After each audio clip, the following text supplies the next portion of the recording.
The desert stretched before them, vast and silent beneath the evening sky.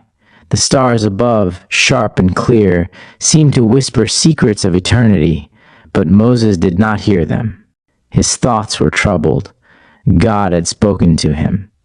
Yahweh himself had appeared in a burning bush, calling him out of exile, sending him back to Egypt, where he was once a fugitive. The mission was clear. Go to Pharaoh and say, "Let my people go." And yet, as they journeyed toward Egypt, something felt wrong. A strange, oppressive force had settled over the camp that night. The fire crackled low, shadows danced against the rocks, and the wind carried an eerie stillness. Moses felt it. Something was coming. And then it happened. A dark presence moved in the camp, a force unseen but terrifyingly real. Moses gasped, his body suddenly paralyzed, as if an invisible hand had gripped his very soul. He couldn't move, he couldn't breathe. The stars above dimmed. The night itself shifted. And in that moment, he understood. God had come. And he had come to kill him. Moses collapsed to his knees, his vision blurring. His chest tightened as if unseen hands were squeezing the life from his lungs. His heartbeat slowed. His mind clouded. The presence of God, which had once been a guiding voice, now loomed over him like an executioner. This was not the gentle call from the burning bush. This was not the God who had promised deliverance. This was judgment. Moses' vision darkened. He was dying. And then a voice, not from God, from Zipporah. Zipporah had seen many things in her life. She was a Midianite, a daughter of a high priest. She understood spirits, covenants, and divine justice in ways Moses never could. But tonight was different. She watched in horror as her husband, the man chosen by Yahweh to deliver Israel, collapsed under a force she could not see. His eyes rolled back, his hands clawed at his throat. She knew.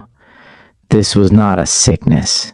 This was not an attack from demons. This was Yahweh himself. And Zipporah understood why. She grabbed her son, Gershom, pulling him into the firelight, his flesh, whole, untouched, uncircumcised.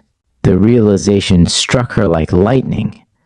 Moses had entered into a covenant mission, but he had broken the covenant of Abraham. He had failed to circumcise his own son, a command given generations ago. Yahweh was just. Yahweh was holy, and Moses had not obeyed.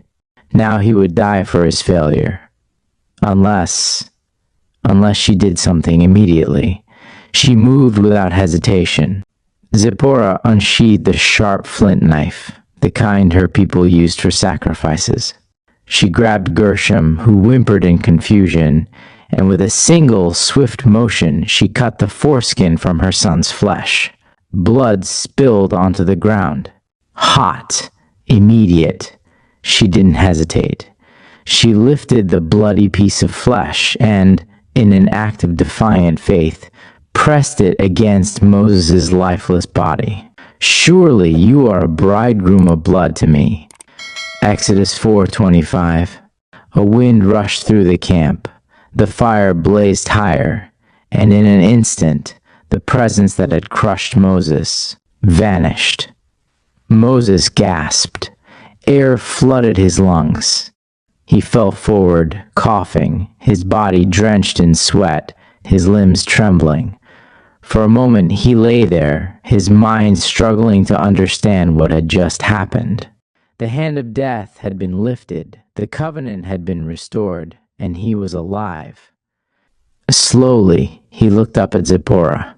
Her hands were covered in blood, her expression a mixture of anger and relief. She had saved his life.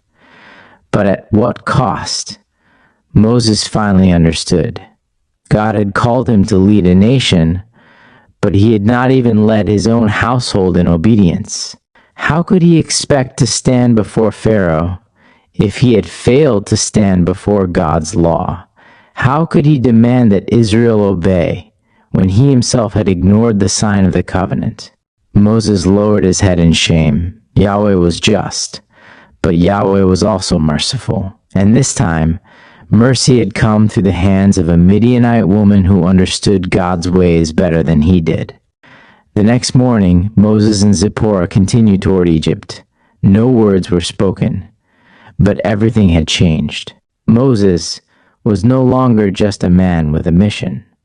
He was a man who had faced death and been given a second chance. Yahweh had chosen him, but Yahweh had also warned him. Obedience was not optional. The weight of the covenant was real, and now Moses carried it in his flesh and in his soul. This mysterious and terrifying moment in the Bible reveals a powerful truth. God is serious about obedience. Leadership requires accountability. Covenant matters.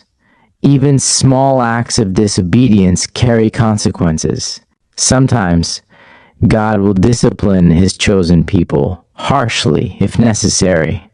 Moses almost died before he could fulfill his destiny, but through an act of obedience, his life was spared.